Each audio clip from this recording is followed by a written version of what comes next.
This is Open to Work, honest conversations about looking for work, getting work, and what to do when there is no work. My guest today is Dean Codrington, who runs a TVC production company called Bravada Films. And Dean and I had a conversation a while ago about getting clients and retaining clients, which I found really interesting.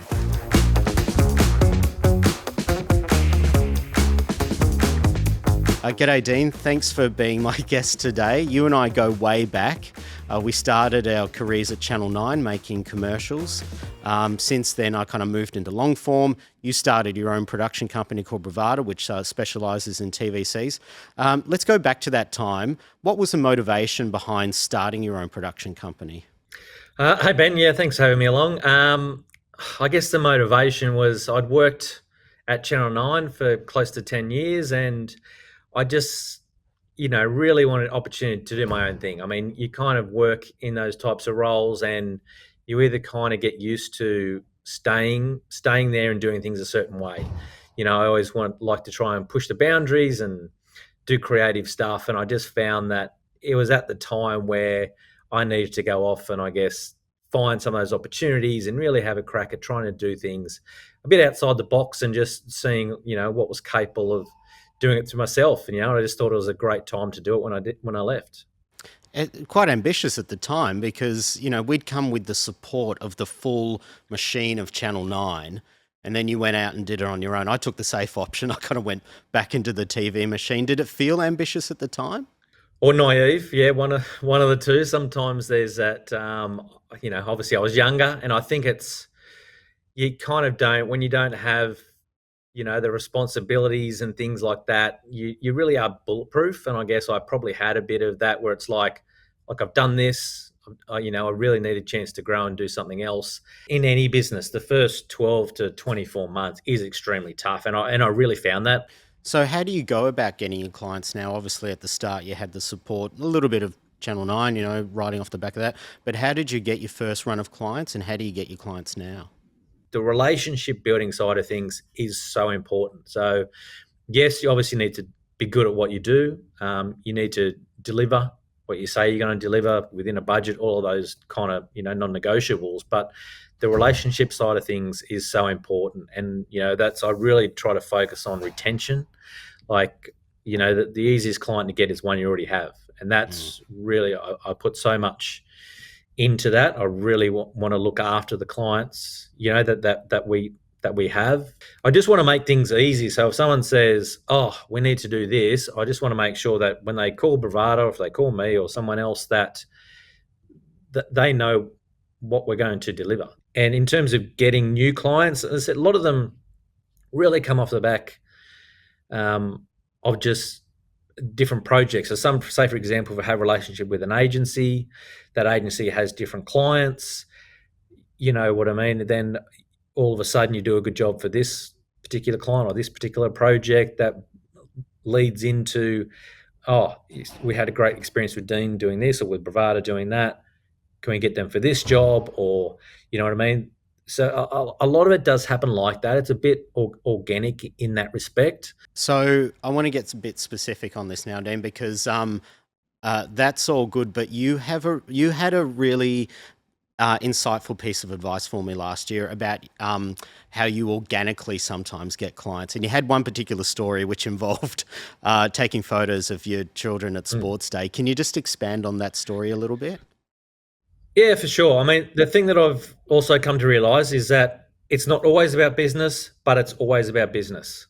And what I mean by that is you don't know where opportunities will come from. I love doing sports. A lot of the content that we make is sports related. So I love sports photography as well, but I really only do it as a hobby. And when my kids started playing sport, obviously you want to have those memories. So I started taking photos of my kids playing sport. And then kind of one day that kind of grew into, well, I'll take a few more of some of the other kids. And then because we're on these WhatsApp groups, and then I send a bunch of photos through. And then obviously all the parents were, so grateful for that. And they were, really appreciative. And now I do it every week. But one of the players in my son's Oscar's team, His dad was an ex-professional cricketer who runs a sports management company who manages Cadell Evans. And, we just struck up a friendship off the back of that. And it kind of just really organically grew into, I guess, what do you do and all this type of thing. And then once we kind of, I guess, had that in and that opportunity and started discussing and then got onto more of a work-based discussion, led into some great opportunities that I've now had over the last couple of years, with Cadell Evans and the Cadell Evans Gradation Road Race, and some personal sponsors of his and things like that. And, it really grew out of nothing. As I said, I wasn't trying to angle, I wasn't marketing into the team about, hey, call me, this is what I do type thing. It really just organically grew in that respect. It's interesting because I think many of us, particularly when we sort of hit the panic button and go, oh God, I can't see forward for the next 12 months or whatever it might be. I know I certainly did this, is you kind of get anxious about going out and trying to get work. But I found that it actually has a bit of a reverse effect because I feel like people kind of feel like you're a bit too desperate or you want this too much. Too needy, yes. Yeah. And so I think that that's such an interesting approach, Dean, and it really opened up my mind because, to be honest, I have been terrible at building personal relationships with people in the industry. Obviously, you're a good friend and I'm friends with the team here at Lowkii and I have other friends in the production industry, but I haven't really sort of look to nurture those conversations and relationships to kind of expand into opportunities. So I guess what advice would you have for somebody who's, maybe open to work at the moment and they're like, well, how do I do this? Do I go and join a run club? How do I, get out into the community, but also not, instantly start pitching that person that's at my local gym and I've heard about that they run a, production company or something? Look, it's really tough. It's a really tough and competitive industry. I mean, you know that better than anyone. It really is. Like, and I guess there's no hard and fast rule for anything. I mean, and look, I've certainly go through the same ups and downs, peaks and troughs as everyone else. I'm not certainly saying that I've got it all figured out by any stretch of the imagination. And look, the pitching side of the other thing is, I guess we haven't touched on it in a way, is that, look, pitching on work is really tough as well. I mean, I've been on the good and bad end of that a lot. Even those ones that you think, oh man, I put everything into that and I still missed out. You still have to think, but that client may move, that agency person that saw that may go to another place. And this has happened at different times where they're like, I remember you pitched on this. I remember, but I liked what you did on that, but we mightn't have gone through, but maybe would you be interested in looking at this one? This may work out. So you just never know. And I think that's the one thing, you sometimes have to take emotion out of it. Like, as creatives, we're emotional beings. You really take those wins and losses very hard. But you just got to get back up and keep going. The other way is to then target people. As an example, I did this a few years ago, whereas, I love cricket. I'm about to play actually in the Big Clash, which I play in every year. Off the back of that, Kookaburra, one of their sponsors, and literally cold call out of the blue, got a contact, went in saying, hey, essentially, I haven't seen you guys do much content, led to conversations. And then literally, within a few months, I was doing some shoots with Glenn Maxwell and Brad Hodge and Mike Hussey, and really started, doing some great stuff with them off the back of that, like literally identifying something that I was passionate about, and then chasing that work. And the other thing was not worrying about budget. People get too worried about what I can make out of this, what I can do out of that. If you go in, I guess, first with for the right reasons and the projects that you want to work on, and you might have to take a little less at the start. As I mentioned before, you just never know where that seed can grow.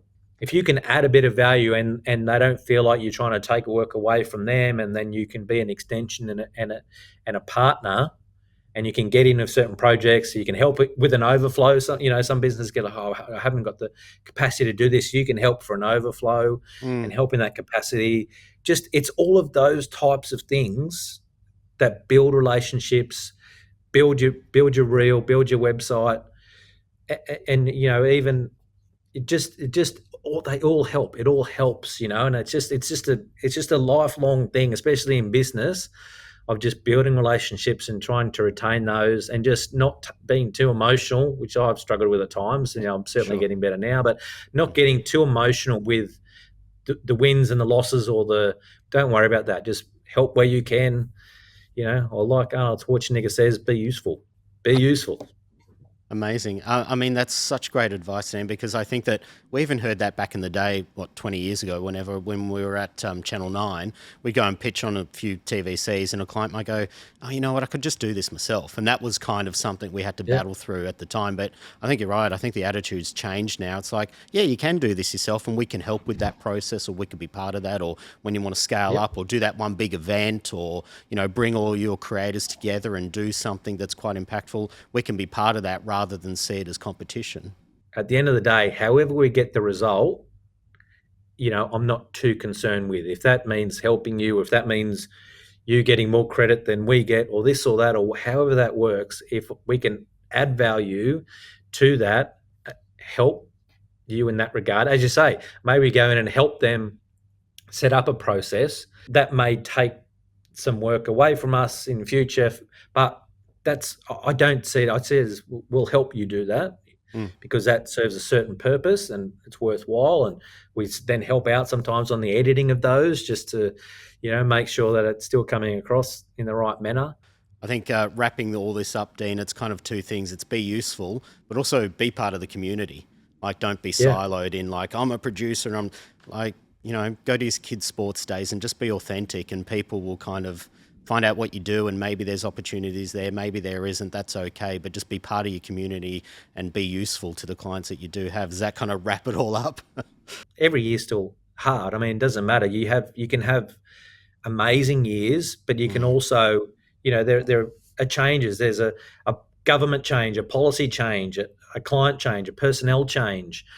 Any of these things in the industry that we work in can have a huge impact. So you can never afford to, rest on your laurels and be like, I've got this figured out, because it just changes too quickly. And I think that's probably the one thing, that I've been able to, learn over a lot of years, is that you just have to keep going. I guess if you're kind, you're useful, and look, you have to be good at what you do. You can be, we can have all the wishy-washy talk that we like about, hey, just go and do this and you'll magically get a client and this and that. Look, it doesn't happen that way. You still have to, you probably, especially if you're starting out now in a newer business, I mean, you really have to have those, those funnels and the marketing and all that stuff has to be really on point and really targeted to audience that you want for the skill set that you have. But you want to essentially become, an expert in your field. So at the end of the day, it's the recency and frequency. The people will generally see who they've seen most recent and most frequent. So that's why you get in your feeds, for example, you see, I'm seeing these same things over and over again, because they're being targeted. But then if you have a certain need and it hits in that category, your brain is saying, I'll ring that person. Do you know what I mean? I'll speak to that company because they're top of mind. So you still have to have all of those, all of those things are really important. You still have to have that presence. But yes, I guess to wrap it up, yes, be useful, be open opportunities, build those relationships, and just keep going. Like, as a cliche as it is, you're just not going to have magic wins all the time, or work on projects you love every day. And you just have to keep going another day, another week, another year. Amazing. Well, look, plug time. If people want to find you, mate, where can they find you? Bravada Films is the website, .com.au, Instagram, Facebook, Twitter, or X. Brilliant. All right. Well, thanks so much for your time today, Dean. Excellent. Thanks, Ben. Thanks to my guest today, Dean Codrington. Thanks to Lowkii Productions for helping me put all of this together. And thanks to you for watching. See you next time.